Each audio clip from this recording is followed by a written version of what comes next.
Bonjour, je suis Christelle Lissy de la chaîne L'Académie de la Nouvelle Conscience. Je vais vous parler du mental inférieur et du mental supérieur. Qu'est-ce que c'est? Alors, je voudrais juste expliquer mon point de vue à ce sujet, ma conscience. Le mental n'est pas un espace de nous à abattre. C'est un espace de nous à transformer, tout simplement. Pourquoi? Parce que le mental est un des outils de l'être humain, comme nombreux autres outils qu'on utilise de la psyché humaine, des mécanismes humains. Et le mental est nécessaire pour solutionner un problème. Voilà, c'est un peu comme un ordinateur. 1 plus 1 égale 2, eh bien nous on a besoin du mental pour réfléchir quand un problème se pose à nous. On prend les données, on les analyse et on en sort quelque chose qui va permettre d'actionner une solution. L'inconvénient dans ce mental, c'est que c'est l'ego qui dirige un peu les outils du corps. Depuis le début de l'origine de l'humanité jusqu'à maintenant, c'était l'ego qui dirigeait. Maintenant, on est en train de changer de modèle. Et donc, l'ego est voué à être dissolu en quelque sorte, hein, à transformer aussi, pour que ce soit l'essence supérieure en soi qui dirige. Alors, l'essence supérieure en soi, c'est le principe féminin. Nous sommes dirigés par deux polarités, le principe féminin et masculin, qui sont des principes de vie universels. Tout fonctionne sur ces deux principes-là qui créent littéralement la vie.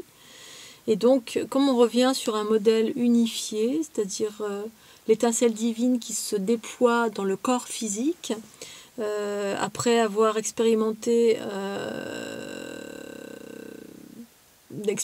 la dualité, la matière, via l'ego, eh bien, on peut enfin passer au modèle unifié qui consiste à dissoudre l'ego et revenir au maître intérieur. Et le maître intérieur, c'est le principe féminin.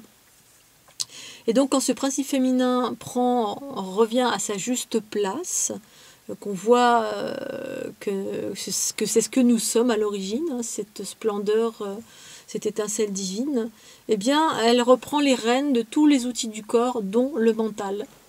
C'est-à-dire que on fusionne avec tous les espaces de notre être. Avant, c'était l'ego qui fusionnait avec tous les espaces de notre être, et donc l'ego était comme la conscience, c'était le plagiat de la pleine conscience, donc le plagiat du principe féminin. Pleine conscience et principe féminin, c'est la même chose. Et bien là, voilà, on fusionne, le principe féminin fusionne avec tous les espaces de notre être, dont le mental, et du coup ce mental devient un supramental. Alors qu'avant c'était un mental un peu cafouillis qui implique les pensées, le contrôle ou la maîtrise des pensées. La notion d'instant présent ou de linéarité, c'est-à-dire que soit on est tout le temps devant, derrière, sur les côtés, les pensées sont toujours en train de circuler dans tous les sens à l'extérieur de soi, non maîtrisées. On essaie de les contrôler, mais l'ego ne peut pas contrôler, parce que ce n'est pas justement le principe féminin, donc il a des failles en quelque sorte, parce qu'il n'est pas fait pour ça. Il a été fait pour d'autres choses. Il est plutôt fait pour aller à l'extérieur, justement, dans la linéarité, devant, derrière, passé, futur, sur le côté, qu'est-ce qui se passe là et là, sans vraiment contrôle. Normalement, quand c'est le principe féminin qui dirige, c'est que ça correspond à un besoin particulier. Voilà.